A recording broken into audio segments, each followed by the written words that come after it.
Alors sama gars yi léegi nga xam ne kenn ku si nekk comprendre na bu baax la mooy variable notion de variable bi ba j'espère que leer na seen bopp ba si vous avez des questions vous pouvez toujours les poser au niveau des commentaires y a pas de souci je prendrai mon temps pour répondre et léegi fu mu nekk nii dama leen bëgg a expliquer quelques notions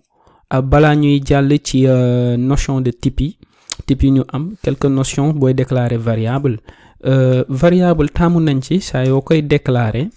supposons ma war a déclarer sama benn variable boo xam ne sama sant lay contenir damay def string mooy type bi ma joxe nom variable bi donc allons dire nom ma ne ok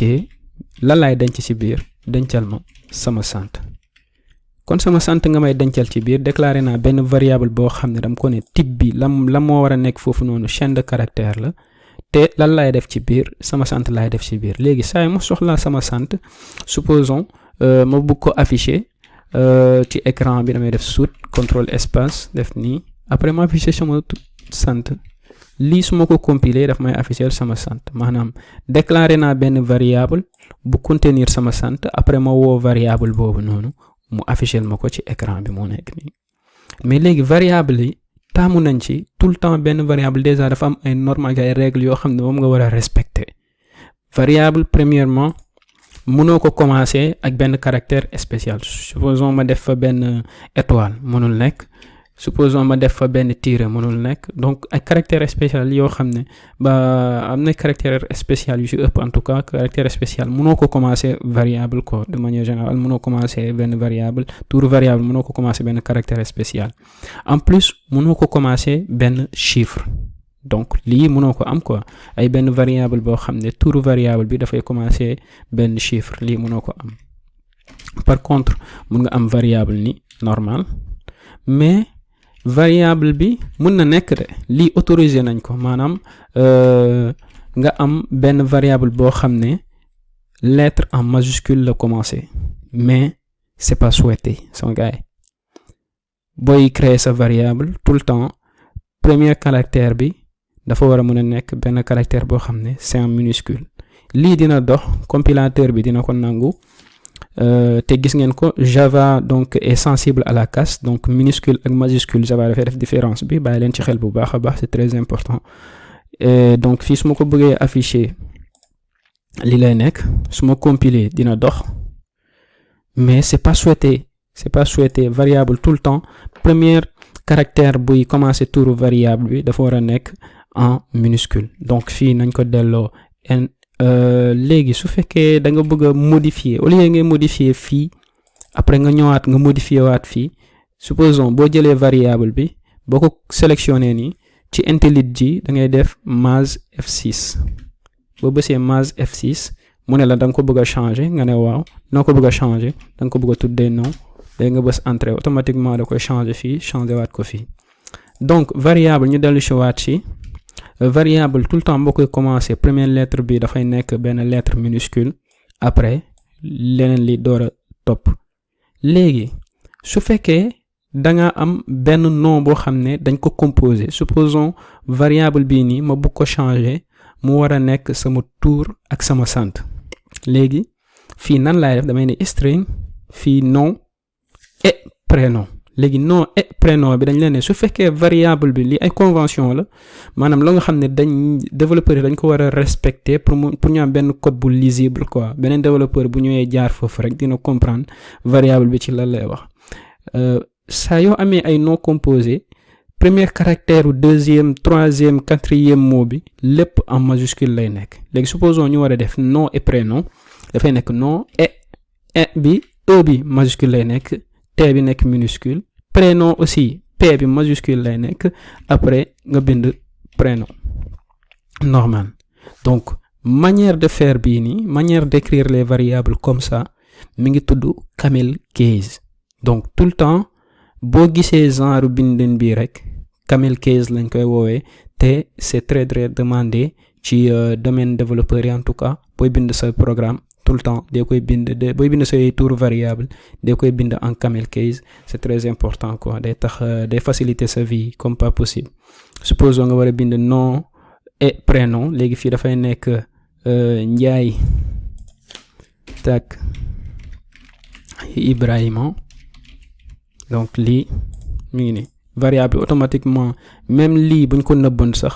supposons ñu def nii lii buñ ko defee day dox parce que war nañu mën a xam ne variable bii nii développeur bi su ñëwee di ko lire dafay ne nom et prénom ok string nom et prénom dafay xam automatiquement ni ki fii nom et prénom moo fi war a nekk. léegi dafay def nii rek mu dugal fa lu fa nekkoon pardon désolé léegi dafay def nii mu def Ndiaye Ibrahima nii lay demee donc lii mooy camel case quoi ngeen bàyyi ci xel bu baax a baax. léegi bés ni ki tey suñuy déclarer suñu variable yi tout le temps variable première lettre bi dafay nekk minuscule. après bu nekkee ay nom composé la chaque premier caractère wu nom bi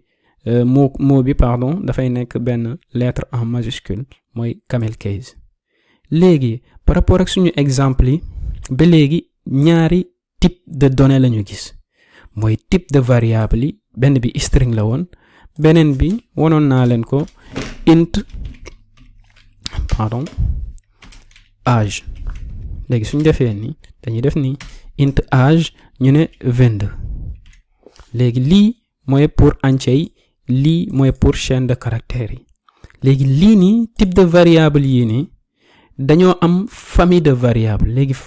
deux grandes familles de variables yoo xam ne moom la ñu am en Java dafa am les types primitifs ak les types de référence. donc type primitif yi mooy lépp la nga xam ne ba ñun moom la ñuy gën a utiliser de manière courante. après dafa am ay types de référence mais loolu dinañ ci ñëw. léegi vidéo bii nii dam leen bëgg a woon ay lam mooy en réalité type primitif yi ak na la ñuy déclarer ay variables ci type primitif yi. alors léegi type primitif yooyu noonu nga xam ne moom la ñu am yi ñu mën a am moo nekk nii quoi. léegi type primitif yi lii moo ci nekk donc type de variable yoo xam ne mën nañ ko déclarer mën nañu déclarer ay variables de type byte mais comme ni ma leen ko expliquer sànq ni ki par rapport ak chaque type boo xam ne da nga ko déclarer dafa am espace boo xam ne moom lay utiliser ci sa machine ci sa ordinateur. parce que tey boo déclarer benn variable dafa mel ni da nga ne machine bi réserver ma benn espace mémoire ci biir RAM bi boo xam ne lii laa fa fas yéene denc ay données yi mel nii laa fa fas yéene denc. supposons tey nga ne ordinateur bi créer ma benn boîte de carton bu yem bu ndaw boo xam ne ay dallu xale laa fay dugal. donc ay dallu xale mun na xej ci boîte bu ndaw. léegi su la leeree ba leer ni boîte yu mag ngay defar boîte nu mu tudd sax dallu mag nga bëgg a denc ci carton bi da ngay ne ordinateur bi defaral ma boîte bu gën a mag parce que dallu mag laa fa war a ñëw dugal. donc tout le temps wàllum variable noonu lay demee saa yoo déclarer variable da ngaa wax sa ordinateur mu réserver la benn espace mémoire boo xam ne mun nga fa stocker benn mbir à tout moment nga récupérer ko. loolu nag suivant type primitif yoo xam ne moom la ñu am benn bu ci nekk saa yoo ko déclarer dafa am nombre d'espace boo xam ne moom lay utiliser ci sa biir mémoire ordinateur. donc foog nga xam bu baax type bu ci nekk à peu près ñaata lay utiliser ci mémoire ci sa ordinateur pour nga mën a bind ay programmes yu sophistiqué yu optimal yoo xam ne day exécuter wu te du utiliser mémoire bu bari ci sa ordinateur. donc déjà type yu ñu am moo nekk nii am nañu type byte mooy bit donc moom benn octet lay utiliser ci sa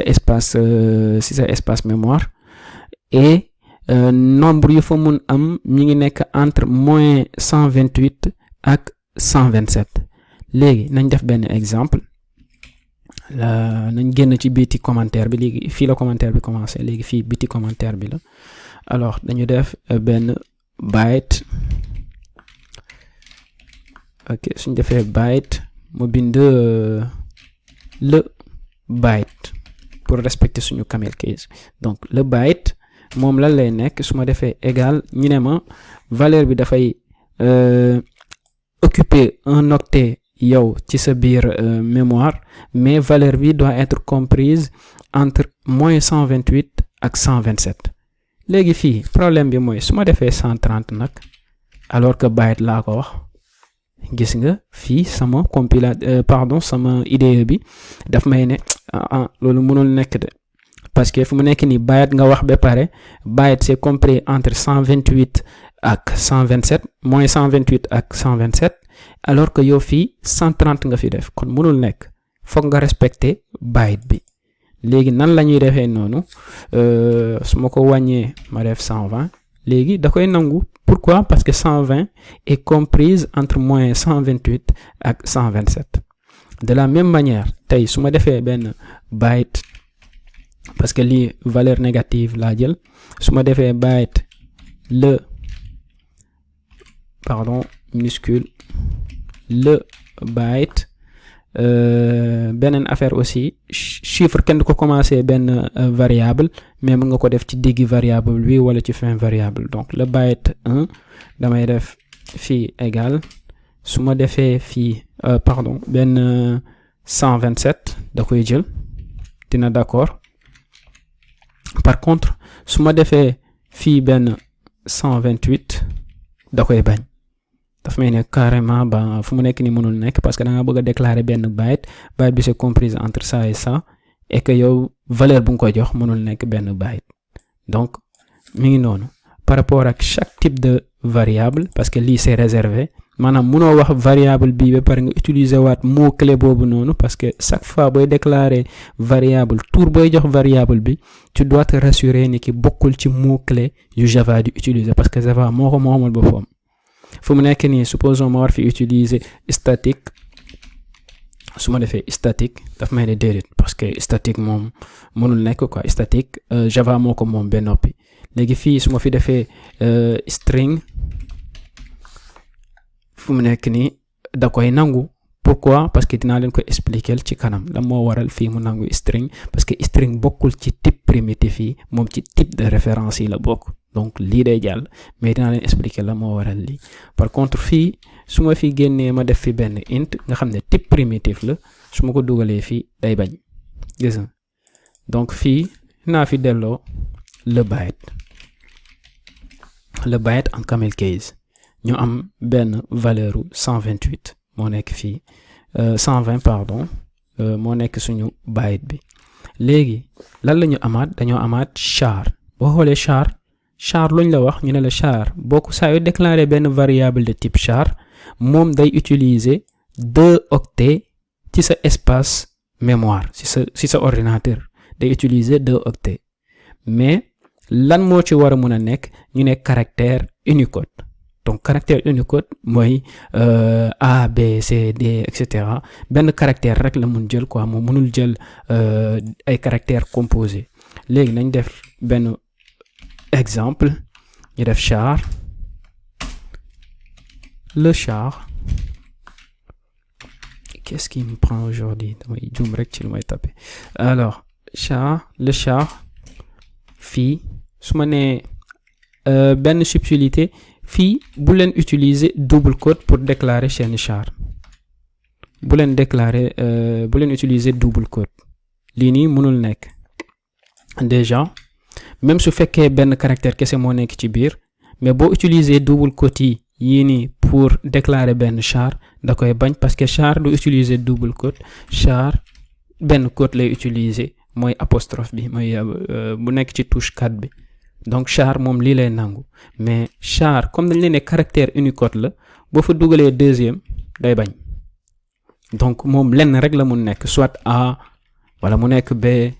wala mu nekk benn caractère tout court donc lii moom mën na ko jël caractère Unicode moom benn code kese lay jël moo taxu ko 10 noonu 2 octets lay utiliser si sa biir mémoire ordinateur bi donc lii ma bàyyi ko A. léegi ñu amaat beneen bu ñu am mooy int yi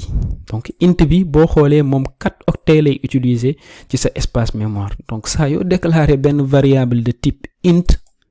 ñoom dañ lay ne yaa ngi utiliser 4 octets ci sa biir espace mémoire ordinateur moo tax ba tout le temps rek comme ni ma leen ko waxee woon par rapport ak type de variable yooyu déclarer foog nga xam bu baax lu mu doon pour nga bañ a utiliser yenn type yoo xam ne ba da nga ko déclarer fekk mënoon nga déclarer int wala mënoon nga déclarer lu gën a gàtt nga déclarer ko ay string fekk benn chaîne de caractère kese mooy nekk ci biir amul njëriñ parce que espace booy utiliser du doon benn. léegi fii nii bu ñu ñëwee fii ci int bi dañ lay ne int bi am nga possibilité diggante moins 2,147,493,648 ok 2,147,483,648 ci diggante bi ba 2,147,483,647 donc ci plage d'adresse bii nii yëpp tant que yow valeur bi ngay utiliser mi ngi ci biir plage bii nii mën nga ko déclarer int ba pare 4 octets kese lay utiliser ci sa biir ordinateur donc pourquoi pas tey ñu déclarer benn variable int ñu ne ok dañoo am benn int mais int bi ba nañ ko tuddee le int alors le int moom la lay jël en paramètre ba ay 2 milliards ba 2 milliards bari na léegi nan la ñuy def dañuy def 2,896,145 pardon en plus pardon waruma ko def ci biir double quote loolu c'est pour string là pardon string wa alors c'est ça je fais point virgule à la fin li mooy suñu int bi après ñu jàll ci beneen bu ñuy am donc leneen lu ñu am mooy lan boo xoolee ñoo ngi am benn type long bi sur 8 octets lay utiliser donc ça veut déclarer benn variable de type long moom 8 octets lay utiliser ci sa machine mais moom boo xoolee plage moo gën a yaatu parce que moom 9 milliards la commencé ba c'est même pas ay 9 trillions mi ngi noonu voilà donc espace bu rëy lay utiliser ci sa biir nu mu tuddati sax am nga place d'adresse bu rëy donc boo déclarer benn variable de type long 8 octets lay utiliser te mun nga déclarer mun nga joxe ay valeurs yoo xam ne c'est comprise entre valeur bii nii ak valeur bii nii quoi soo fi naree nekk di ko lire duñ fi jógee donc mi ngi noonu ñu am beneen boo xam ne short la donc long nañu déclarer suñu variable long léegi pour ñu wax ni long bi dafa bari long L majuscule la dañuy wax long ñu ne égal lan lañ koy jox fu mu nekk nii mun nañ ko jox 78,000 def nii ba dugal fa lu ñu neexam mun nañ ko fa dugal après ñu yokk valeur bi def ko nii teg léegi suñu long bi moo nekk nii léegi nañu déclarer waat beneen variable pardon long du L majuscule c'est L minuscule désolé alors déclarer long bi après ñu ñëw ci short dañ la ne boo ko déclarer sur 2 octets la maanaam 2 octets lay utiliser si sa biir espace mémoire ordinateur te valeur bi c'est comprise entre 32,768 ba 32,767 donc li mooy nekk short bi léegi short nañ déclarer benn variable de type short ñu wax short le short égal ma jox ko benn valeur ba 89,98 ok léegi après lan la ñu amaat nañu benn float donc float ak double mooy lépp la nga xam ne nombre réel la donc nombre réel mooy nombre avec des virgules ak yooyu donc en valeur absolue nga koy amee donc boo xoolee float bi moo gën a tuuti espace boo xam ne moom lay utiliser ci sa ordinateur par rapport ak benn variable de type double donc variable de type double bi moom dafay utiliser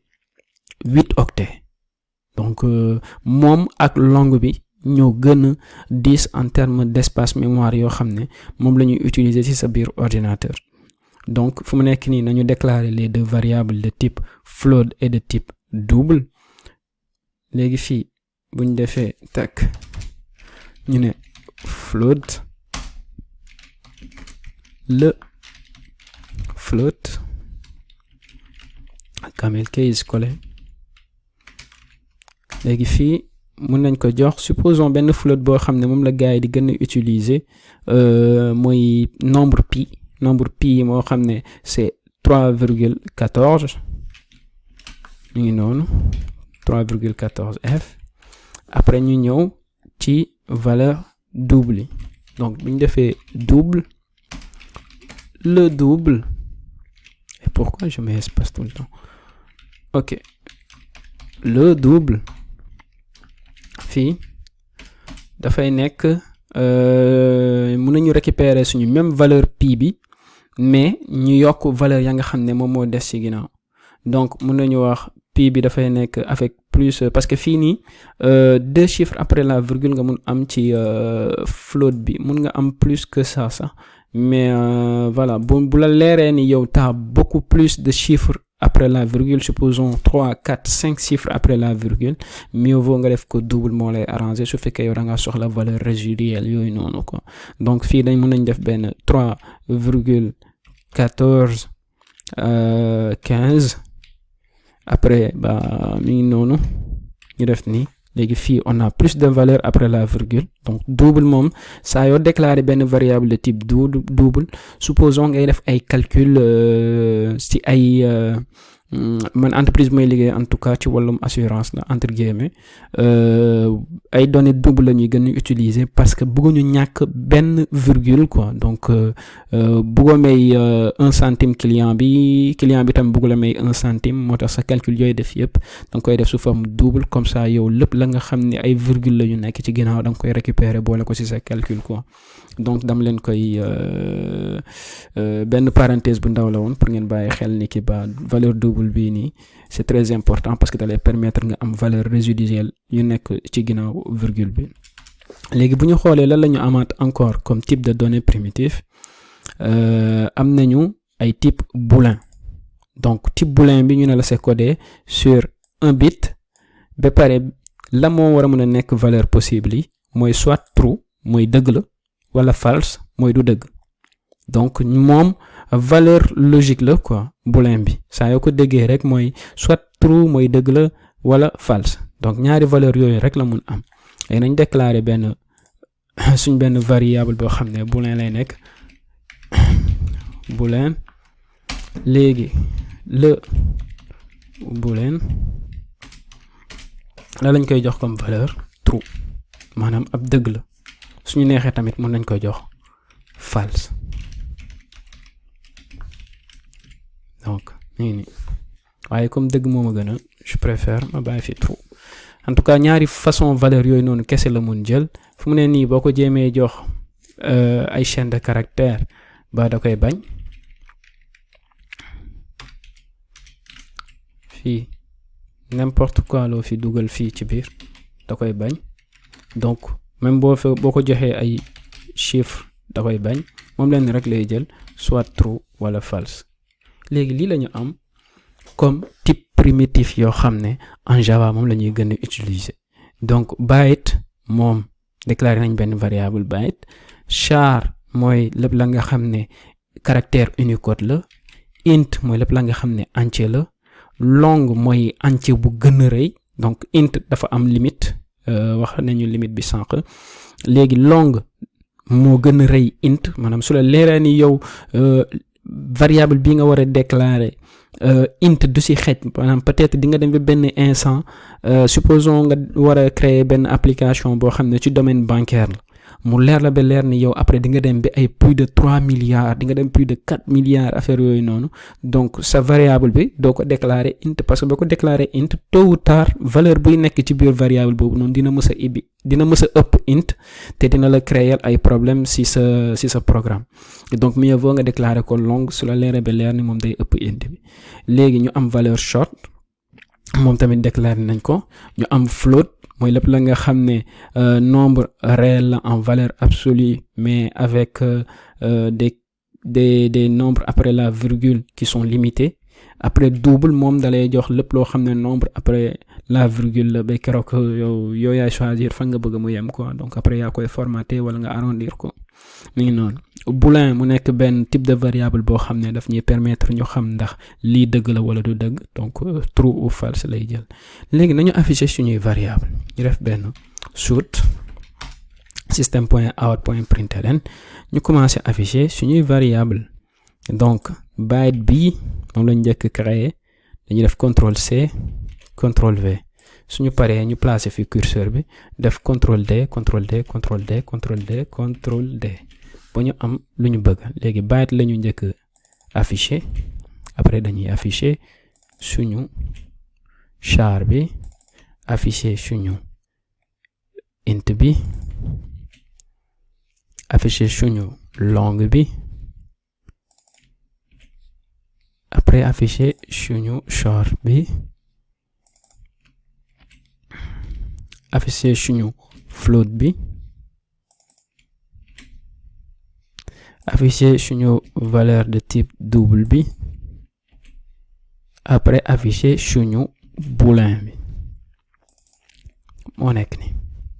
alors léegi am nañu suñu affichage yi yëpp. nañ compiler suñu programme ñu seet lu muy joxe. run main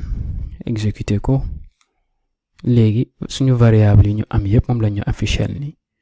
boo xoolee alors fii 120 bi mooy byte bi, après ñu am suñu caractère bi, ainsi de suite ainsi de suite ainsi de suite. donc moo nekk nii. donc fu mu nekk nii xam ngeen bu baax la mooy type primitif yi ak type de données yoo xam ne benn bu ci nekk moom espace boobu noonu lay utiliser ci sa mémoire ordinateur. donc affiché nañ ko, mais dafa am benn affaire bu ma leen bëgg a woon mooy fii nii à chaque fois su fekkee yow da nga bëgg a am benn lecture boo xam ne supposons da nga ko bëgg a formater de telle sorte que développeur buy ñëw sa ginnaaw moom au lieu mu nekk fii di xool ban côté la millions yi nekk, ban côté la centième yi nekk ak yooyu noonu, yow mun nga ko formater sa bopp déjà. donc par rapport ak loolu fii buñ fi defee benn underscore, defaat fii underscore, def fii underscore, lii buñ ko compiler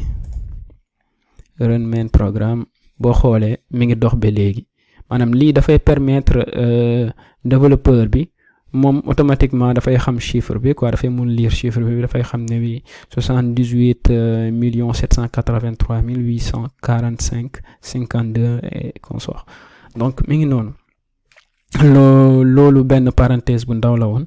ngeen koy def su fekkee yéen leer na leen ba leer ne comme fii supposons fii développeur bi mun na am problème pour lire pour xam ñaata la exactement, mais boo ko séparer ak benn underscore fii